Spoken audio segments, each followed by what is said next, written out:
Facebook.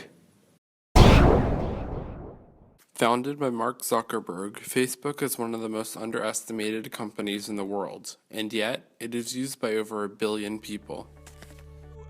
Our model for Facebook has never been to try to make it particularly exciting to use. We just want to make it useful, right? So the services that we aspire to be like in the world are kind of these basic things that you can rely on and that are there, and that you'd probably be pretty upset if they went away, but you're not like sitting around celebrating all day long. So you go home, you turn on the lights, right? You're probably not like, yeah, electricity, yeah, right? It's just like it needs to work. And Zuckerberg has set himself up as an influential and world-changing leader with his immense legacy that transcends Facebook. He was able to create a company on the hardcore mission of connecting the world over the internet. Facebook is a company that values connection more than dollar signs and continues this mission by buying companies that value the same thing, such as Instagram or Oculus Rift. 大家对你能说中文非常吃惊。你是为什么要学习中文？我太太是中文。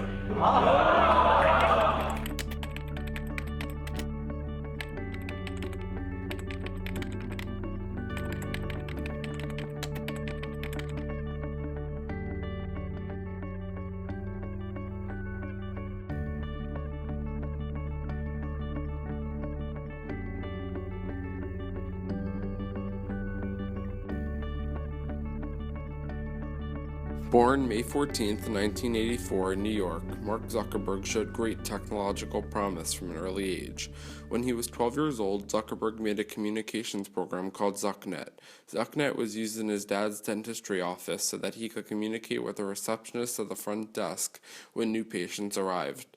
Talking about his childhood, Zuckerberg once said, "I had a bunch of friends who were artists. They'd come over, draw stuff, and I'd build a game out of it."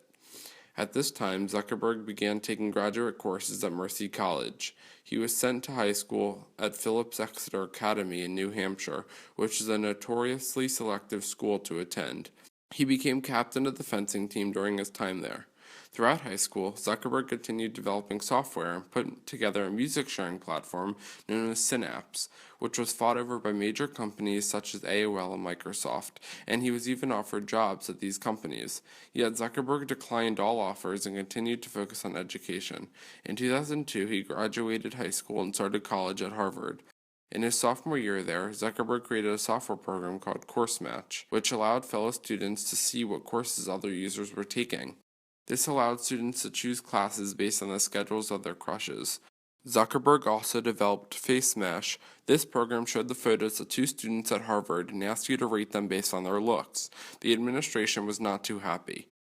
As a result of his newfound fame on campus, Zuckerberg was approached by the Winklevoss twins, who had the idea of a dating website aimed at the Harvard elite. Zuckerberg dropped out soon after his encounters with the Winklevosses to focus on a new project, originally called The Facebook, yet known to over 1.25 billion people as Facebook. I guess I'll just do a little intro and then we'll kind of go into the interview. Should I put the beer down? No, actually I'm going to mention the beer. Hard at work. I'm here in Palo Alto, California, chilling with Mark Zuckerberg of thefacebook.com. For the uninitiated or those without a computer, tell us, simply what Facebook is and what it does. Mm-hmm. So, I think Facebook is an online directory for colleges, and it's kind of interactive. So, if I want to look you up or get information about you, I just go to the Facebook and type in your name, and it brings me up hopefully all the information I'd care to know about you, or a good amount of the information I'd want to know about you. For anyone that saw The Social Network, a major motion picture on the founding of Facebook, you would know that the Winklevoss twins took legal action against Zuckerberg for what they called a stolen idea. Whether or not Facebook was Zuckerberg's personal idea, it certainly took a commendable amount of effort and skill to create the company in the first place.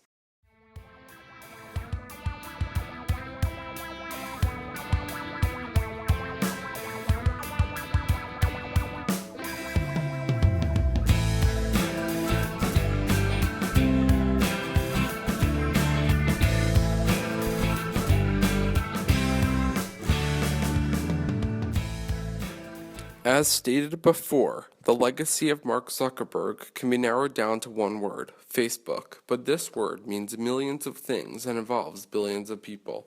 The legacy of Mark Zuckerberg is not only positive, but it also has negative connotations. That includes his invasion of privacy and the selling of our information for what he calls a connection between you and businesses. To exemplify the day-to-day impact of Mark Zuckerberg's legacy, I have conducted interviews of people. The first person I interviewed was Tali Chamney. She is a 12th grader at Bullis and stated that she uses Facebook a few times a day, but almost never posts or likes anything. On the opposite side of the spectrum, I interviewed Hal Stern. Hal is Executive Director of Applied Technology at Merck, a healthcare company. Hal has also previously worked at Oracle and studied electrical engineering and computer sciences at Princeton University. Hal said that Facebook was his customer at one point. He even knows people that currently work there. This shows his knowledge on Facebook in the field of technological privacy and security. Hal currently lives in New Jersey. He has been using Facebook since August 2007 and said he logs onto the site 3 to 4 times per day. When asked about her knowledge on Facebook's collection of data, Tali said, "I actually have no clue what Facebook does with all of its information. It kinda creeps me out to know how easy it is to gather such personal information." On the other hand, Hal stated that Facebook uses all of the data about me to sell advertising. Hal expressed that he agrees with this policy, much like Tali did. Going even further, he said that Facebook terms of service are quite clear. You share it, they own it, and they make money from it. This complete and utter difference of knowledge on the workings of Facebook shows the generational disconnect that has happened over time. We as a community look to Facebook for connection, and Zuckerberg knows that the majority of his users are teens and people who grew up with the internet.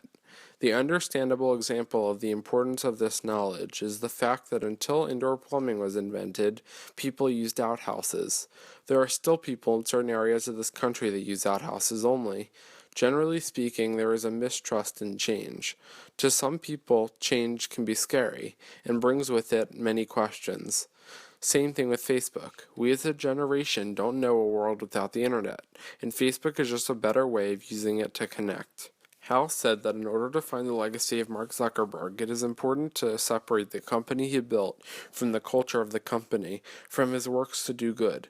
The lasting legacy of Facebook will be up there with Google, Microsoft, and Apple. But notice that Bill Gates in the 90s was not a nice guy, nor very likable. But his legacy will be more about the Gates Foundation and poverty and vaccines, not a market dominance position in PC software. In this sense, Hal suggests that Zuckerberg's legacy will be that of creating things such as Internet.org, a project that gives the entire world internet, not his entrepreneurial ideas possessed in Facebook. Next, I asked if Zuckerberg is a good or bad person. This question was aimed to strike the chord of mistrust given to him by the general public. Hal stated that as a leader, I think Zuckerberg set a new standard.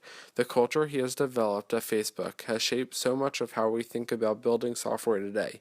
If you want to criticize, I think Facebook sometimes undershoots privacy or the unintended consequences of new products, but they are making definite investments and changes to get in front of that.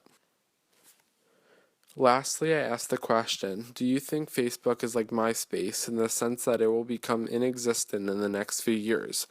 This was meant to exemplify the fact that sales have certainly decreased for Facebook over the last couple of years.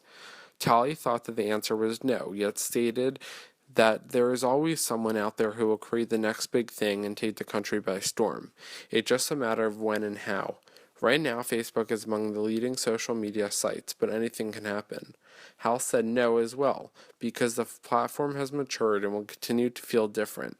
Facebook, Google, Yahoo, Twitter will be the next big players, and there will continue to be smaller players. I don't think you'll see the next Facebook, but you may see some segmentation. With these two opinions, it is clear that there is certainly still trust and use in Facebook. Will Facebook last for 10 more years as a major player? Who knows? But certainly, Facebook, under the leadership of Mark Zuckerberg, will go down in history, and our kids and grandkids will learn about him in school.